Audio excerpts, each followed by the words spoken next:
আমি ফুল বাগানে ফুল তুলতে চলে এসেছি। ফুল তোলা হয়ে এসছে আমার। সকালে পুজোর ফুল তোলার জন্য ছাদে চলে এসেছিলাম। এখন ফুল ফোটা কমে গেছে গাছে। এখন এই জবা ফুল, সাদা হলুদ জবা, লাল জবা, নিত্যমালতী,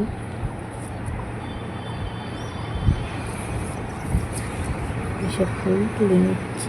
আমি ঠাকুর ঘরে আনতে যাবো। এখানে ভিডিওটা শেষ করলাম। হলুদ ফুলে ফুটেছে। যদি ভালো লাগে আমার ভিডিওটা তাহলে একটা লাইক কমেন্ট করে দেবেন।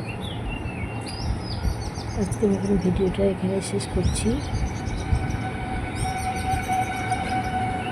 হলুদ ফুলগুলো খুব ভালো লাগে। তারপর চন্দ্রমল্লিকা ফুলের গাছ আছে, চন্দ্রমল্লিকা ফুল ফোটে গাছে, এখানেও ফুটছে।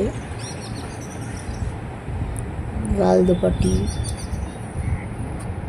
হলুদ চন্দ্রমল্লিকা, সাদা চন্দ্রমল্লিকা, এসব আছে। ফুল তোলা হয়ে গেল। এখন ঠাকুর ঘরে আমি নিয়ে চলে যাব। ঠাকুরের পুজোর জন্য কয়েকটা ফুল তুলে নিলাম। আজকের মতন ভিডিওটা এখানেই শেষ করছি।